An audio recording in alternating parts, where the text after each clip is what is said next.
Through the mists of time, the ancient myth of Medusa endures as one of the more well-known myths, but one in which most do not know the origin story. In this episode, we will look at the origins of the Medusa and Perseus myth, and then examine the story from its beginning to its end. The story of Medusa and Perseus, two individuals born out of the union of a god and a mortal, who are fated to cross paths. The first mentions in Greek mythology of Medusa are of her being called Gorgon, one of the three Gorgons. They were winged human female sisters with living venomous snakes rather than hair. Some say Medusa was the only mortal born of them and that she possessed exceptional beauty. But it isn't until the poet Ovid and his seminal work titled Metamorphose, or the Book of Transformation, that we find out more about Medusa. The book, written in Latin as a narrative poem in 15 sections containing 250 myths, one of these, the myth of Medusa. It is in Ovid's work that we see a more human and relatable side to Medusa, one that is also tinged with great sadness. For we are used to seeing her as a monster whom Perseus liberates by slaying her.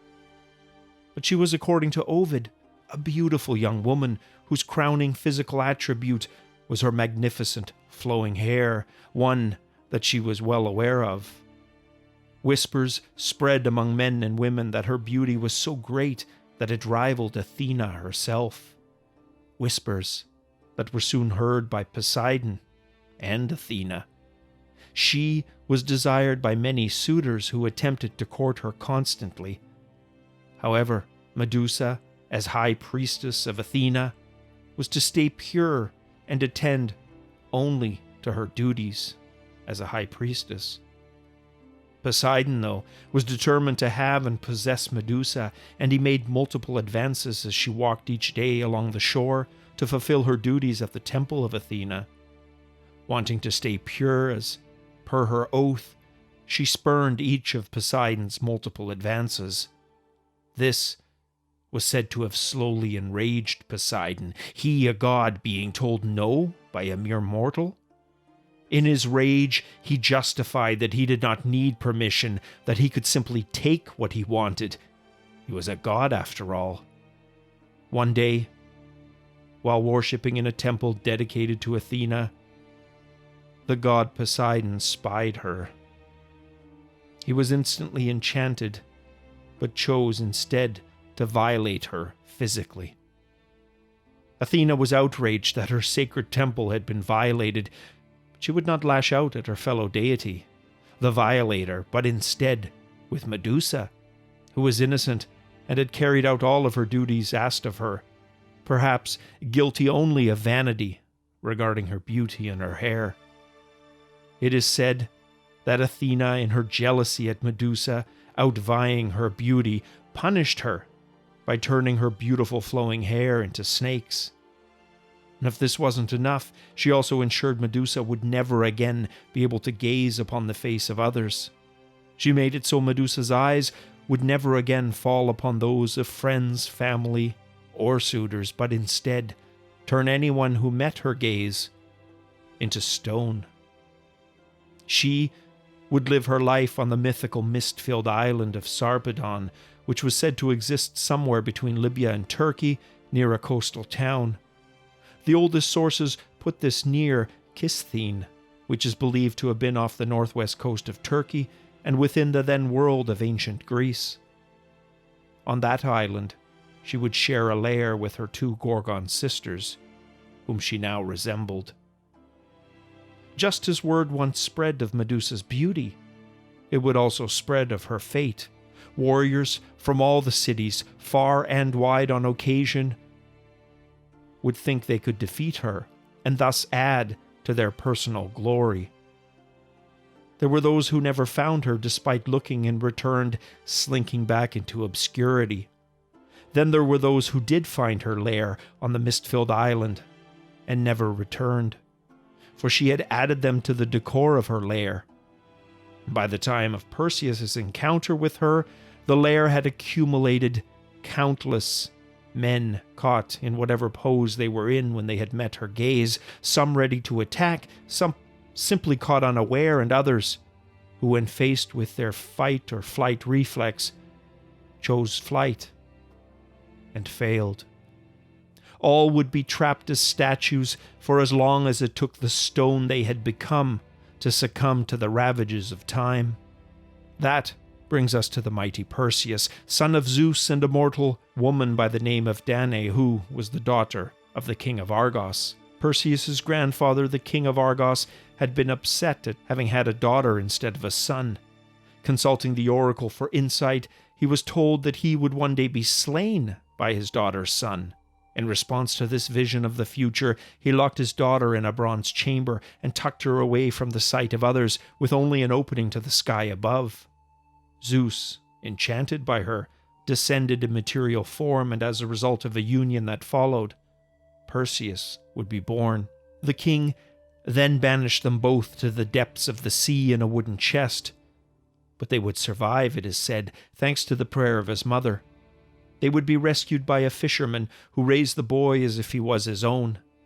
The fisherman's brother was the king of the island, a king who would also fall in love with Perseus's mother. When Perseus was grown, being extremely protective of her and shielding her from the king's advances, he would be tested. For the king, in response, was determined to rid himself of Perseus, and so he held a banquet where each guest was expected to bring a gift in the form of a horse. The king, knowing full well that Perseus could not produce such a horse, and thus he could banish him in disgrace. Perseus, however, approached the king and asked him to name any gift, and he would not refuse it. The king, seeing his opportunity to rid himself of Perseus for good, told him the gift would be the head of the only mortal Gorgon, Medusa. The goddess Athena later appeared to Perseus and told him to seek out Hesperides, or the daughters of the evening, the three nymphs who would bestow upon Perseus the weapons necessary to defeat Medusa. Continuing to follow Athena's directive, he first sought out the Grai for the whereabouts of the Hesperides. The Grai, who were also called the Grey Witches, were three ancient sisters who between them shared but a single eye and one solitary tooth. Perseus approached the three, who, passing the eye between them, spoke in riddles and generalities, refusing to commit the location to him. He thus saw his opportunity and snatched their one eye as they passed it once again to the next sister. Holding it, he demanded they lead him to the nymphs in return for their eye. They would comply, and they led him to the perpetual golden dawn where the nymphs dwelled. They bestowed upon him a knapsack to safely hold Medusa's head. It was then that Zeus descended and also gave him a sword made of the strongest of metals and a helm of perpetual darkness with which he could hide in the darkness of shadows unseen. Hermes, the herald of the Greek gods, provided him with winged sandals to allow him to fly to his destinations. And finally, Athena gave him a polished shield which would allow him to view Medusa's reflection and thus not fall victim to her power. Next, he made his way through the clouds and twilight of the evening sky to the lair of Medusa. Her lair, but a patch of barren ruins. As he lowered himself to the ground of the island near the entrance, he saw several of the ill-fated warriors now acting as eternal stone sentries. Cobwebs and rats seemed the only living inhabitants as he descended into the depths of the ruins. There were also the skeletons of warriors here, so it was apparent not all had been dispatched by her gaze alone. First, all he heard was his own breath and the beating of his human heart, pumping blood at a now accelerated rate. Each soft footstep bringing him closer to uncertainty and potential demise. But he pressed on, and after what felt like an eternity, he heard the at first gentle, slithering and hissing sounds of serpents. However, The sounds came from the very shadows themselves, and he feared to look in their direction, yet they were coming closer, but not directly. They seemed to circle around him, moving away, then closer than the previous time. Medusa heard the sound of yet another intruder. Although it had been several decades since the last dared enter her lair, the hope she had at first of perhaps being able to simply gaze upon someone and exchange words had over the centuries turned into a seething rage at both her fate and the greed of those who sought her out in her home. Yet this one was different. Most mortal men she could ferret out quickly. They either ran from her or foolishly sought her out, weapon drawn.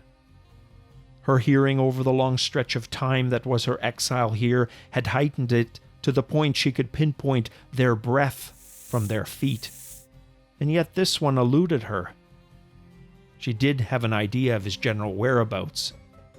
She was determined she would find him.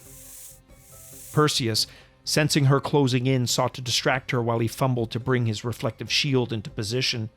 He spotted a drinking skin that had become parted from some long-since petrified warrior near him, reaching out and then grabbing it before stealthily tossing it far to his right down a corridor with only the one way back.